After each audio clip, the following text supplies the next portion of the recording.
All right. Just wait for people to start logging on.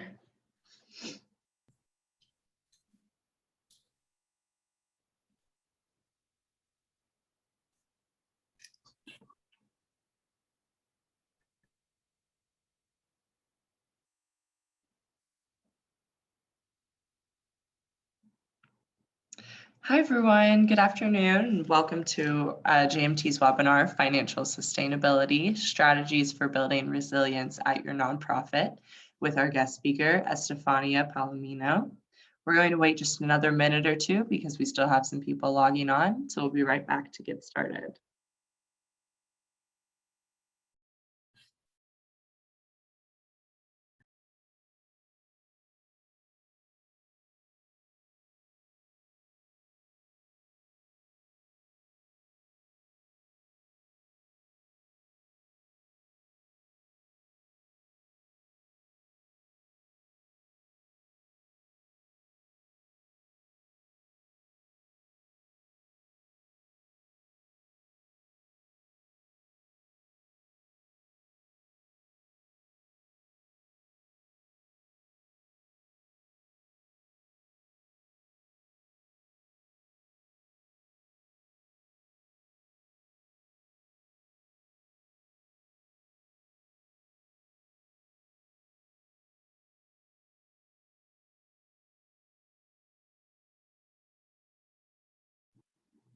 Okay, thank you everyone for joining us today. For today's webinar, Financial Sustainability, Strategies for Building Resilience at Your Nonprofit with Estefania Palomino. My name is Lauren Hogan, and I'm a marketing specialist here at JMT. We're very excited to have Estefania joining us as she's the founder of Aleph Leadership Corp. And just a couple of housekeeping notes though, before I turn it over to her. If you have any questions during the webinar today, please go ahead and submit them into the Q&A section as you think of them. We'll save them all until the end of the presentation, but don't hesitate to submit them as they come. Also, just a reminder that we'll send you both some handouts and the recording of today's webinar within 24 hours after it has concluded. And so with that, I'll go ahead and turn it over to you, Estefania, to get us started. Thank you so much. So hello, everyone. It's great to be with you today. I hope we can have some sort of interactive session, even though it's going to be a little bit challenging with the distance and the virtual reality, right? That we're all getting used to still, even though it's been a while now. But I hope that you can turn off your cell phones, tune out of other things that might be distracting you if possible. I know we all feel tempted to sort of multitask and try to get as much as we can done during our days, and that includes obviously listening to webinars but not really being there. So this is just an invitation for you to take this time for yourself, for you to be present in mind and virtual body, and for you to enjoy this time and to use it as an opportunity to explore things that may be affecting both the financial and the personal sustainability of the work that you do. So today we're going to talk about financial sustainability strategies for building resilience at your nonprofit. The objective for today's session is to understand your role. So we're going to focus on you, okay? Your role as an agent of change, regardless of the type of work that you do within this nonprofit. And I understand there are a lot of folks here who work in the financial sector or who have any connections to the finance or business development aspects of your nonprofit. So we're gonna explore those and talk a little bit about that.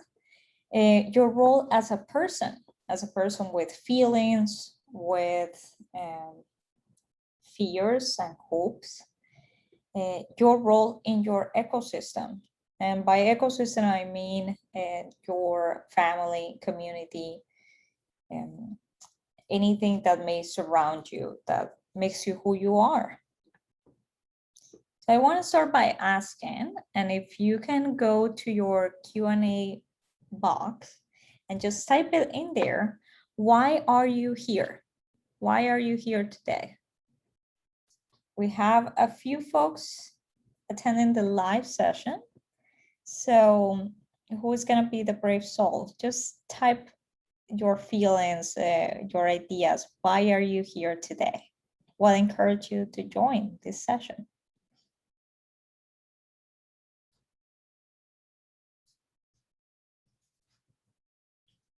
Do we have any comments coming in? Oh, we do. Sharonda, to learn to better manage my organization's funds. Okay. Perfect. All right, so let's see what other things are coming up in the Q&A. So again, encourage you to participate. There are not wrong or right answers here. It's just, it's good for me to understand where you are in your journey and how I can help you today, since this session is for you. So many of you might be here because you want to learn a little bit more about resilience. Others might be here because you want to learn a little bit about financial sustainability. This session is going to focus heavily on the mental and well-being aspects of the work that you do.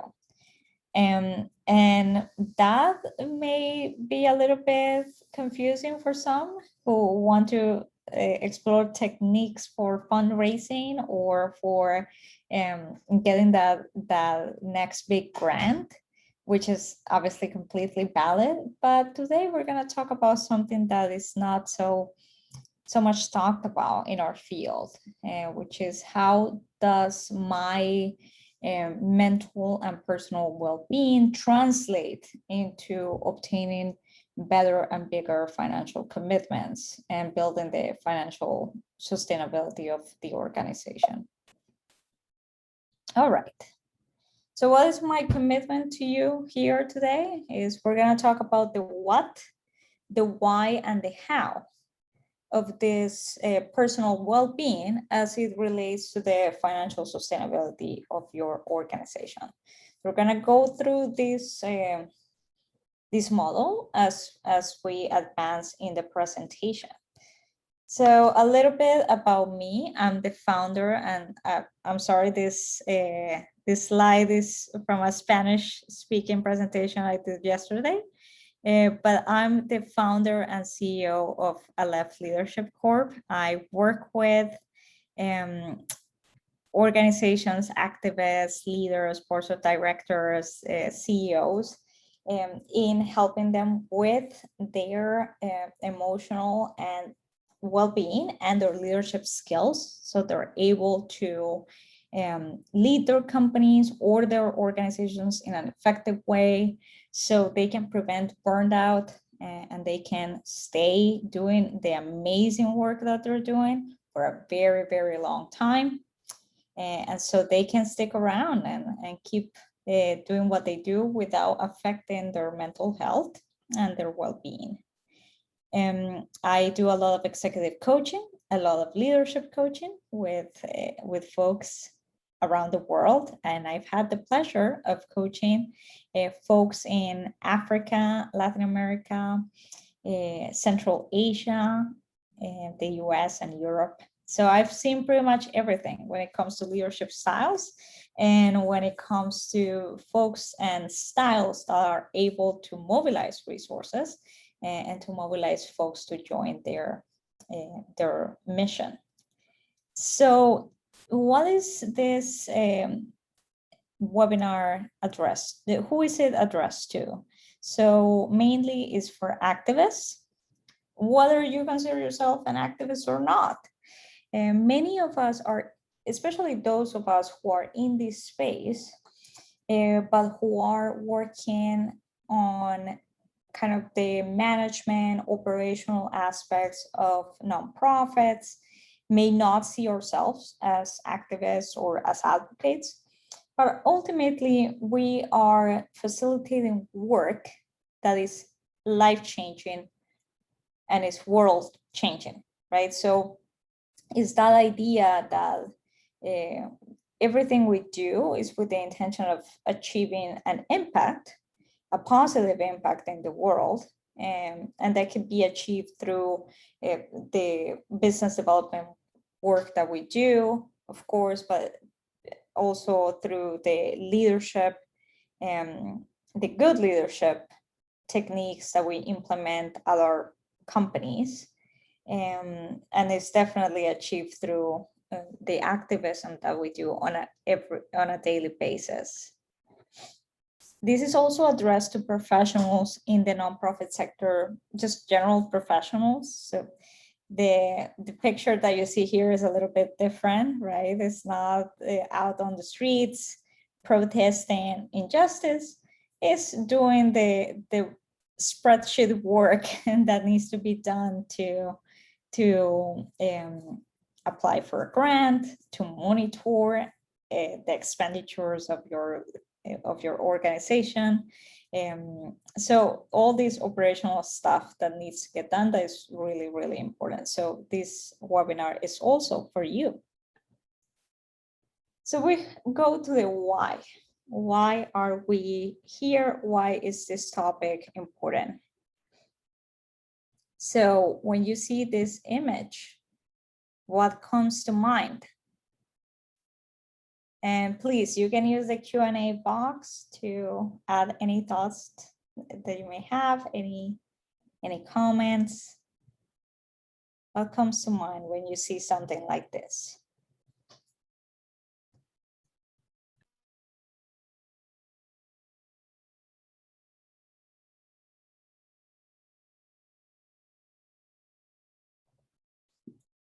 Okay.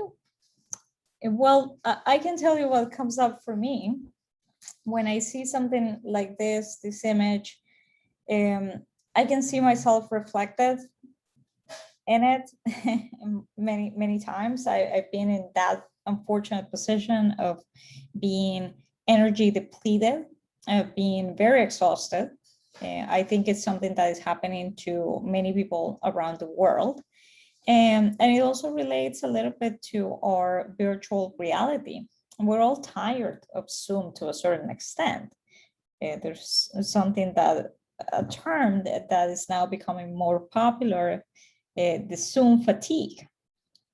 So we're tired of not being able to interact in person to a certain extent. We're also tired of the things that came with this new reality, including the loss and the sadness that we experience and the trauma that we experienced collectively during the last year and a half. And so we've been through a lot, right? And that energy level is probably very low for most people around the world. So it's this idea of how can I keep pushing my organization forward?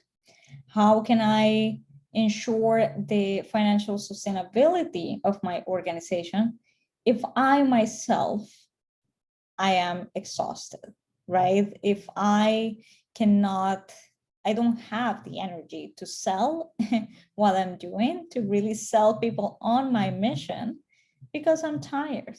So that is something that is quite common.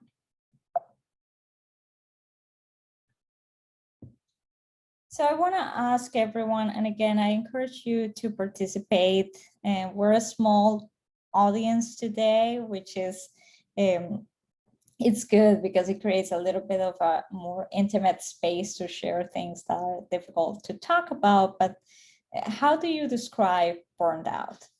How do you experience it even?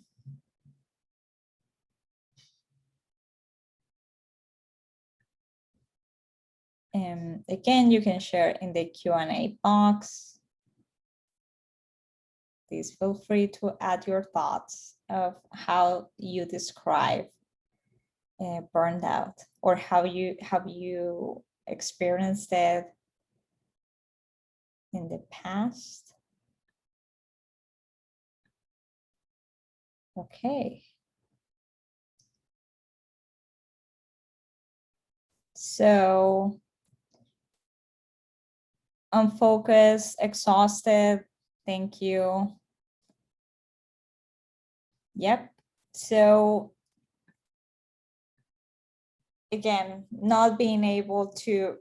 perhaps not being able to perform at your highest level, not being able, and I have a friend that uses this expression a lot, not being able to be your best self. And when we are trying to secure support for the work that we do, we usually tend to pull energy from our inner, our feelings, our thoughts, our excitement, and that comes across. So very difficult, very challenging to be able to sell your mission, to be able to secure additional funding when you are in an exhausted state of mind. Burned out, says Kathleen, is when I'm not sure I can give any more to the organization. Yeah, not even about being your best, right? It's being able to give anything else, not being able to give any more. Great. All right, so you can see it here. When there is, and I love this image to try to explain burned out, because for me, it's like, if you're in this state, right, you're so tired that your head is kind of going down, you're not in the best shape possible, how can you be effective, right? How can you be effective at securing additional resources, at sending effective proposals, or at making successful pitches? Very, very challenging. So we have here a couple of also not very encouraging images. So when this is an image from a campaign in Argentina. So just having activists very sad about the outcome. So it's not just about the financial sustainability, it's also about the mission. And it can be that the work that you do yourself right now is affected by the global pandemic and by the recent socioeconomic, political changes around the world. So it's not just about the financial piece, right? It's also about the actual mission of your organization. So today we're going to talk about two types of motivation that are commonly used in organizational behavior. So the extrinsic and the intrinsic. And I promise you, this also has a lot of financial consequences and implications, because it works both ways, right? It works for you, but it also works for the people that you're trying to mobilize, for the people that you're trying to convince to do something, to help you with your mission, to give more to your organization. And so it works for everyone. So all of us have a set of extrinsic and intrinsic motivations that mobilize us, that inspires us every day to take action. So extrinsic is everything, as the name says, everything that is outside of my control, and everything that is kind of in the outside world, you could say. So the most common example of extrinsic motivator is money, right? Money, financial resources. So if I do a good job, if I am a good development person, if I'm a good CEO of my organization, then extrinsic motivators would come my way. So bigger grants, perhaps a salary increase. So anything that is outside is kind of an outside recognition of the work that you do. Now, there's also the intrinsic motivators. So things that are inside of me. I don't care what everyone else thinks. I don't care if the outside world recognizes my world and my value. I am myself. I'm motivated by ideas or by making the world a better place. So the work that I do, let's just say with girls' rights or girls' education, that in itself is something that is driving me forward, right? So that in itself is a motivator that is inspiring me every day. And it can be that people in my ecosystem recognize it as something valuable. But for me, it's just important to have the inner thought and the inner motivation. So we have different degrees of how these both types of motivations interact with each other. So there are people who are much more intrinsically motivated than others, others that require a little bit of a nudge, a little bit of a external pick me up and recognition to be able to continue doing the work that they do. So they interact. And same thing with the people that you're talking to. Again, these people that you are leading, for example, if you're the CEO of your organization, they may have different levels of how they value these types of motivations. Same thing with the people that you're asking support from. So I'm just going to give you an more official definition of burnout, which is a psychological syndrome that arises as a prolonged response to chronic stressors at work. And of this more formal definition, I would highlight the word chronic. So it's a chronic situation.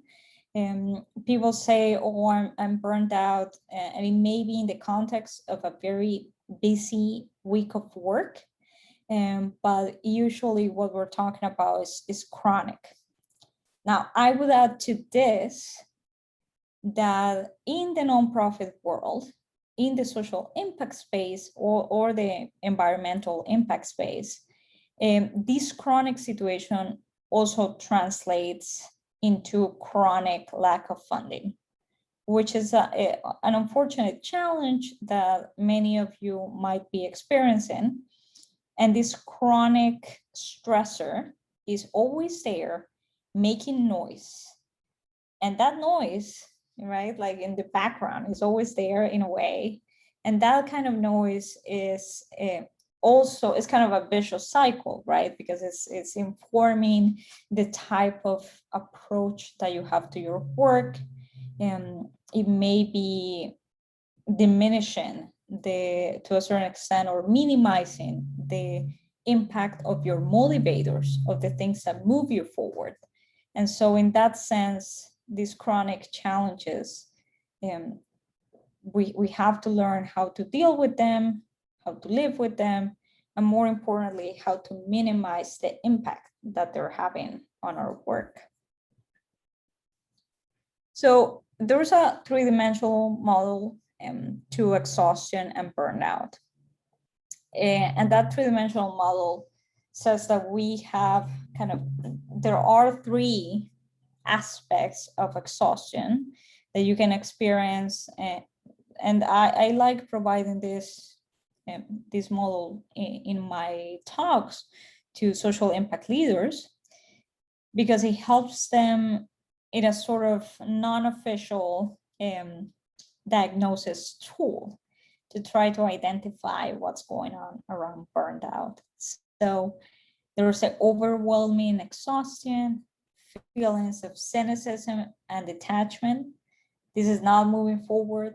this campaign is not going anywhere. I'm just gonna be here and do my job, right? I'm just gonna do what I need to do every day. That kind of cynicism about the wonderful life-changing work that we do, that is so important, but it's just the cynicism around it, and more importantly, the feelings of ineffectiveness and lack of accomplishment. These can also be very much related to the external motivators that we talked about, right?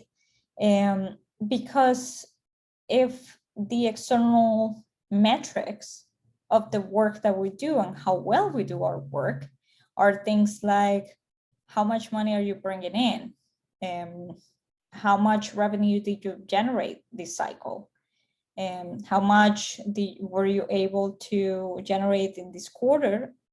Then, you know, it's easy to tie those external motivators with this feeling of ineffectiveness and this lack of accomplishment.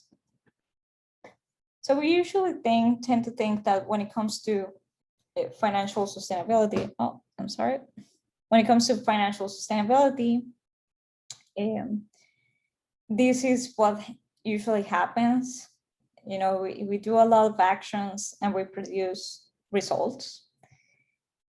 That is what we think theoretically happens, right? I'm just going to send a bunch of emails. I have, let's just say I have my contact list, and I have the list of people that I need to mobilize to get this grant approved or these additional resources for my organization. And after I do, then I'm going to achieve X results.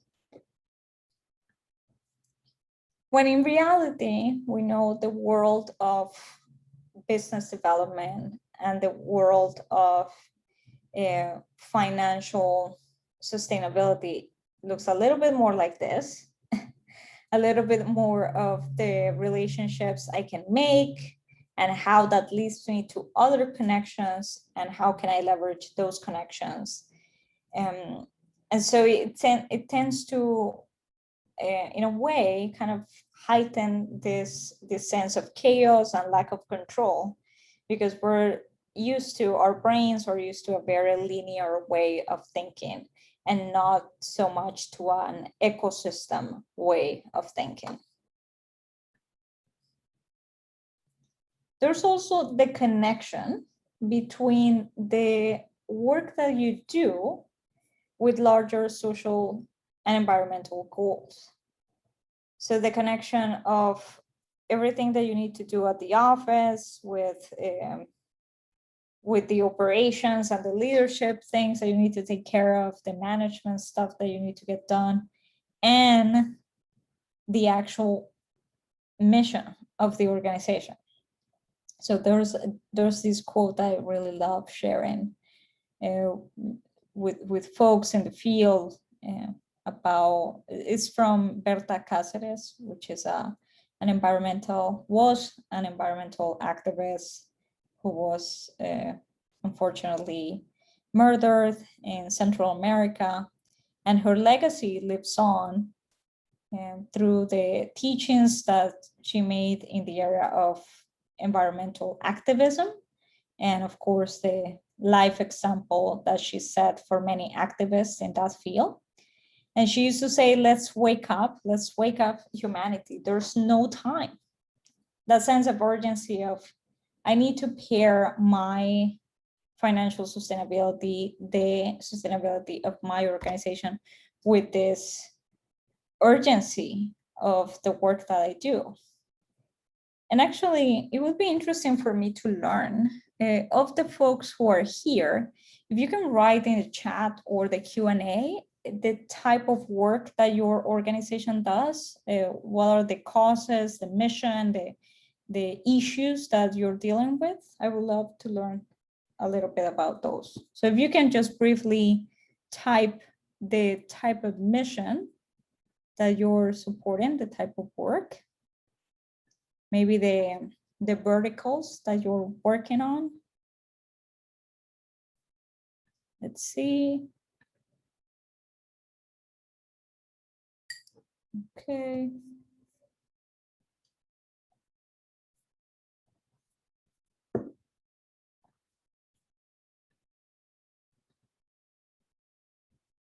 Okay. I'm not receiving that many answers right now, but I'm gonna move forward. But if at any point you want to add a little bit of the work that you do, that would be amazing, because it would allow me to understand a little bit of where you're coming from, and also how I can help you. All right. So there's this apparent contradiction, right, between the urgency of the work that you're doing. If you're working, and I'm just guessing here, but if you're working on issues such as climate change, if you're working on women's rights around the world, if you're working on political campaigns, for example, if you're working on these things, like, there are some urgent goals that you have probably in mind, and things that need to get addressed. And on the other hand, there's the aspect of sustainability. How can I be running this organization at 1,000 miles per hour to address the urgent needs that we have and the urgent needs of the field, and at the same time build my organization in a way that is sustainable? So how can we do this? It's like two opposite ideas, right? And how can I keep a team happy, which, by the way, your team is probably the number one key to your future financial sustainability.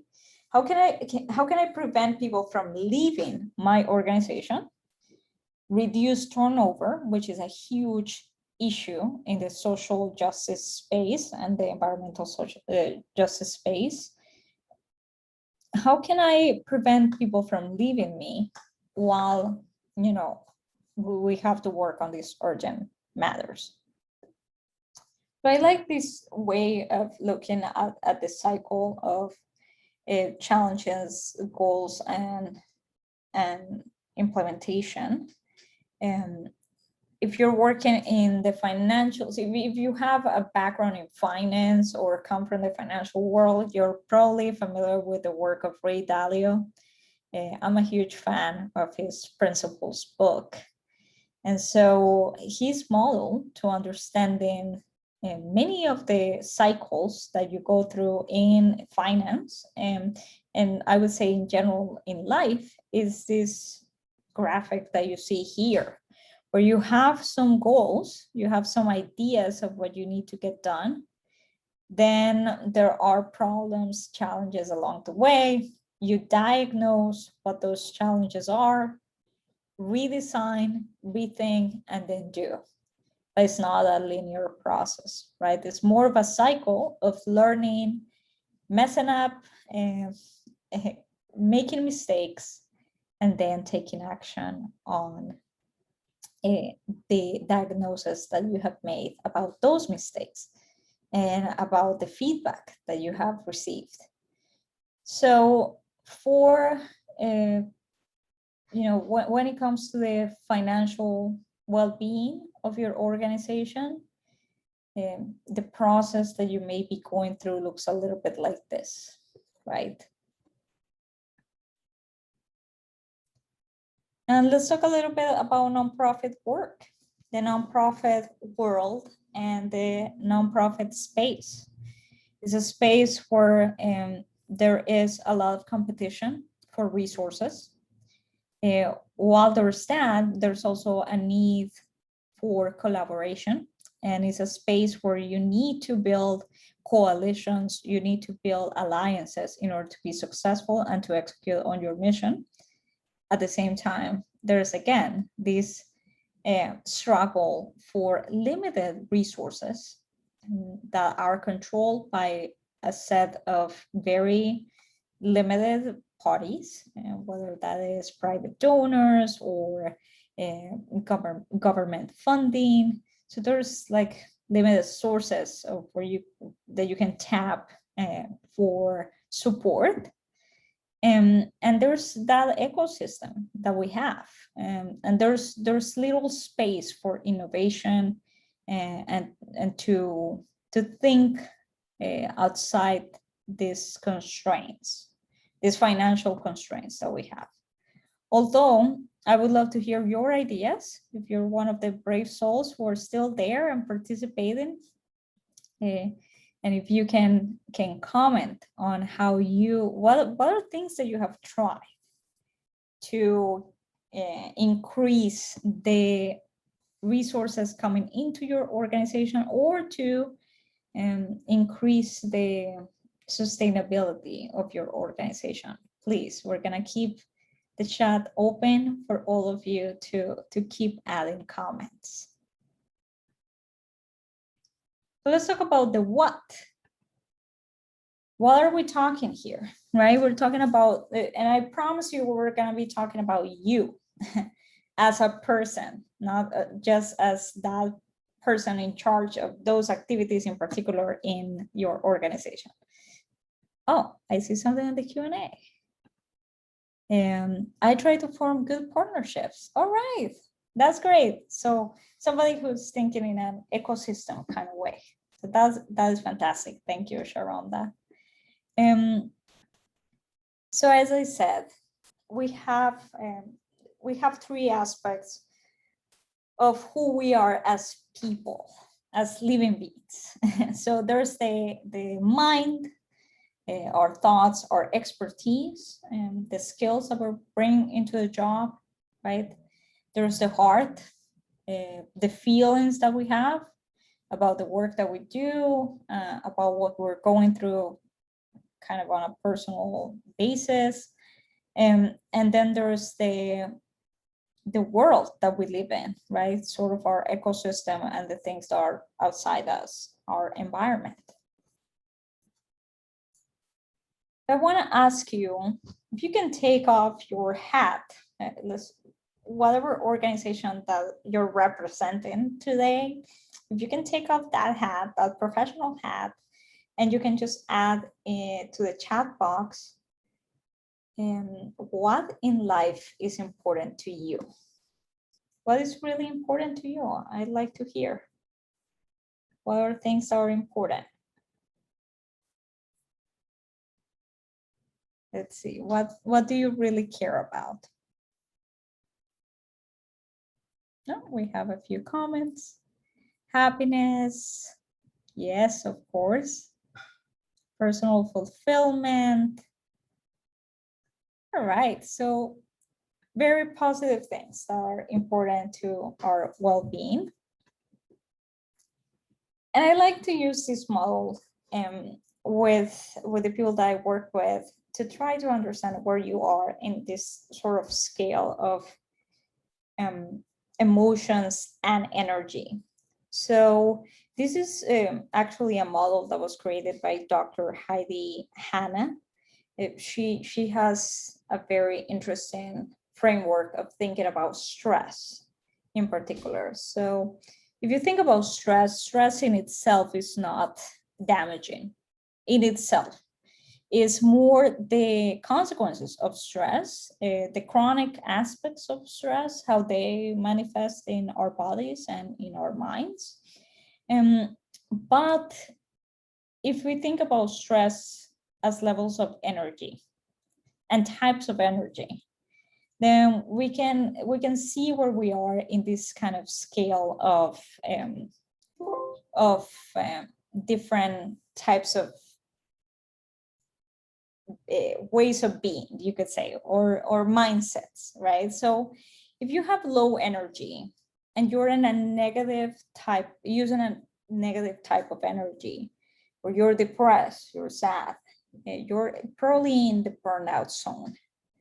If you, however, have lots of energy at the time, and you're in a positive space or in a positive mindset, you're probably in the performance zone.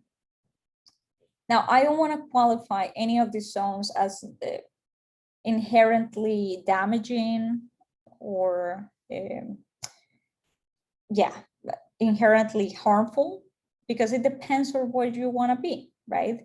It can be that in a point of your time of your life, you want to be in the renewal zone. You want to take time for yourself. You want to take time to meditate, to be in silence, and to reflect upon your life. So you maybe want to be in a renewal zone where low energy is required. You may be experiencing low levels of energy. You don't want to go 100 miles per hour. With high energy, however, if you want to use it in a positive way, you may want to focus on performance. You may not want to be in this survival mode, right? Is this feeling of restlessness. I have a lot of energy, don't know what to do with it. I'm just moving around, doing stuff, taking 1,000 calls per day, all these Zoom meetings, all these webinars. And so I'm in survival mode, right? So this is I think a very useful tool for you to have, and for you to connect with the type of energy that you're feeling at the time. If you're feeling very excited and enthusiastic with a lot of energy, if you're feeling a little bit calmer, but is it in a positive or is it in a negative mindset? So you can track your feelings, what you're going through, and kind of put it in the context of this tool. And now I want to encourage you to also think about how you can use the stressors that you have, and the sources of stress that you're experiencing right now, for your own advantage. Even the chronic insecurity in a way about the financial work that you do. And so how can you use that to create positive energy and to go perhaps from a survival mode of doing a lot without really getting any results to a creative, more positive mindset? So I wanted to ask you, and I'm cognizant of the time. We still have a bit to cover, but I wanted to ask you if you can add to the chat box, what is negative energy for you? How do you experience a low energy level? What is survival mode for you?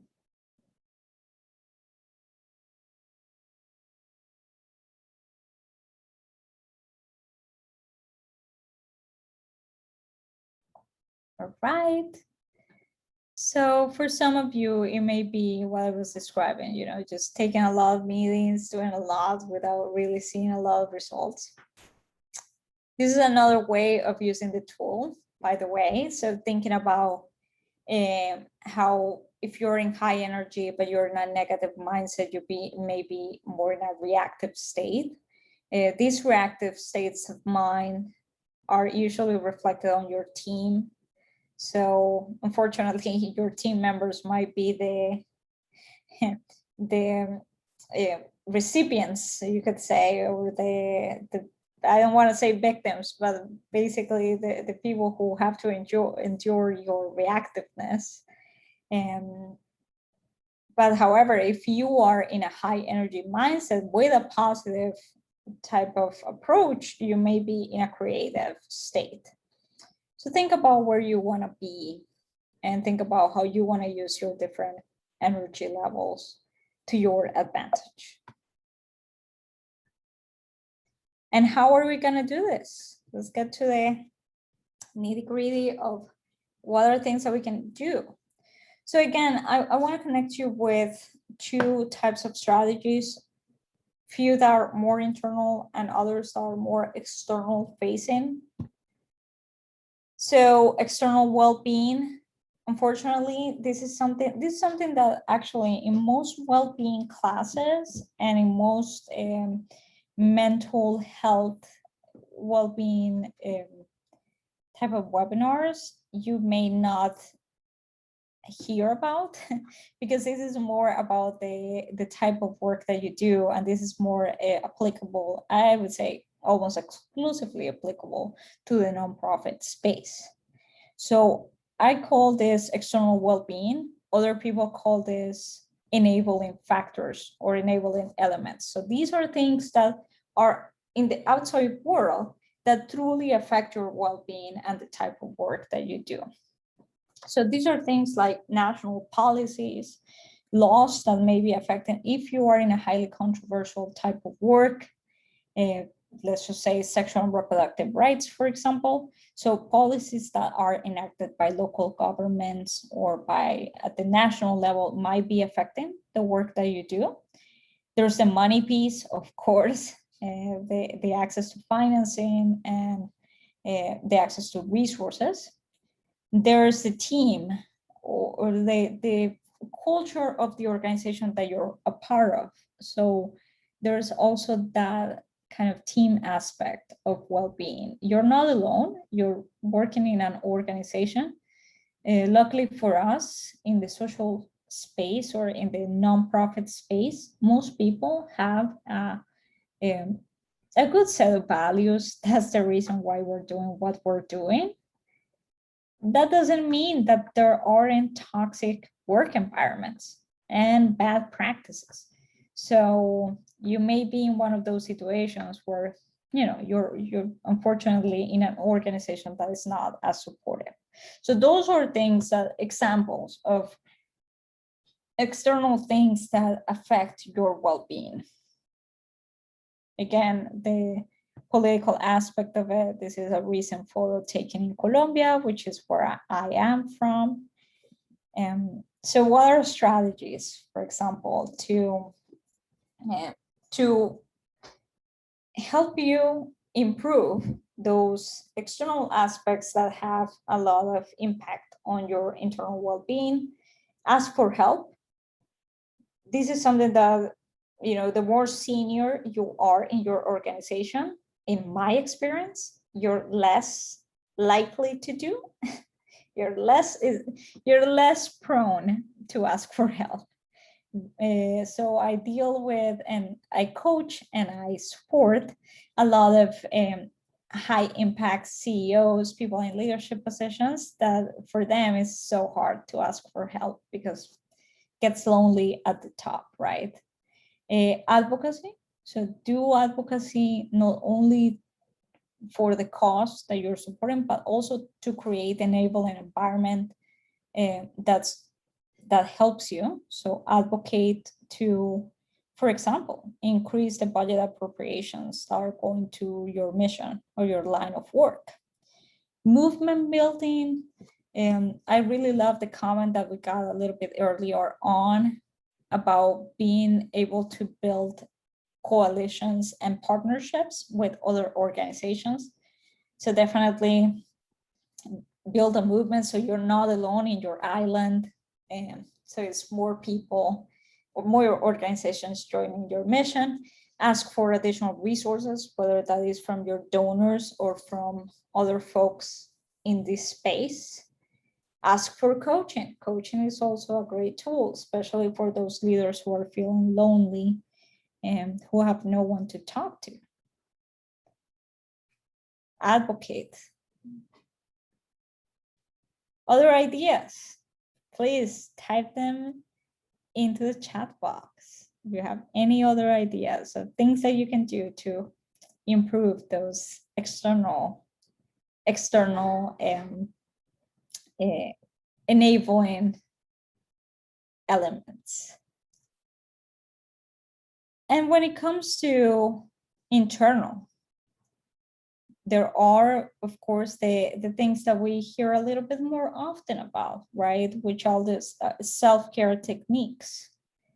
Things that you can do. I really love this picture because it's two activists dancing. So of course, there's meditation and all of these wonderful things that you can do by yourself. But if you can get a little bit of exercise and increase your dopamine and get together with friends and dance, please do that. meditation, and meditation really helps. It's not for everyone, I would say. It's not a one size fits all. But if you're the kind of person that can remain in silence for a little bit of time, and you want to let your mind go, and you want to build that space for yourself, please do. I've seen tremendous progress from people, even in those external motivators that we were mentioning earlier on, for folks who are just spending 5 minutes meditating every day.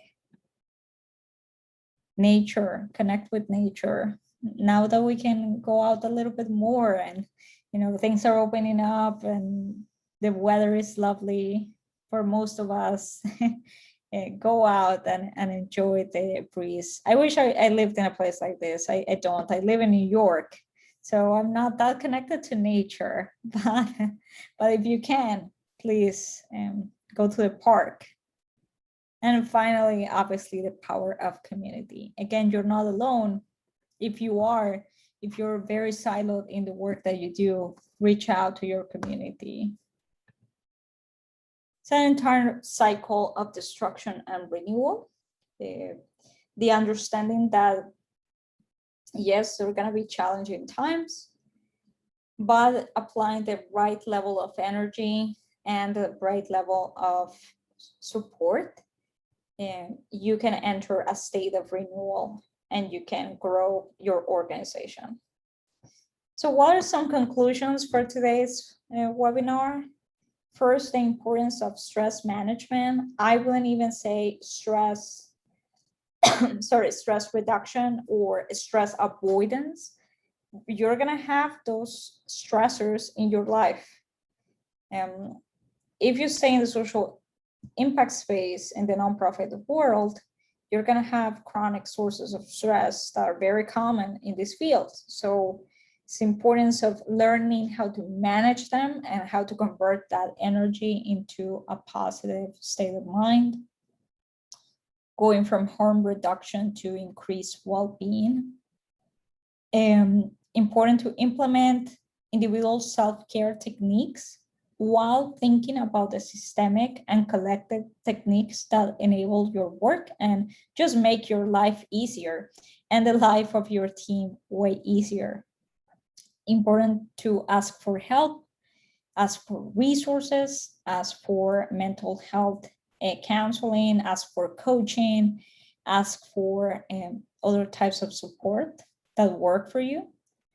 And incorporate your mental health and that of your team in your campaign planning and in your fundraising. Super important to include these aspects of renewal and these aspects of self-care and collective care into everything you do. So I'm gonna close here, see if you have any questions, but for me it has been a real pleasure to be here with you today. And thank you for taking the time. Thank you for allowing space for these types of conversations in your life. Oh, there is Looks like there's a big thank you. Yeah. Thank you so much, Estefania, for your presentation, and thank you everyone for your participation as well. It was really great to get to interact. So if you have any questions, please submit them into the Q&A and we would be happy to answer them. We'll also include Estefania's contact information in the email follow-up. So if you have any following, feel free to, send her an email or anything. We would love to help. Yes, happy to keep the conversation going via email or via social media. And so with that, I think if we don't have any questions, maybe we can give folks a few minutes back. Yeah, sounds great. So thank you everyone again for joining us. Hope you have a great rest of your afternoon. Bye everyone.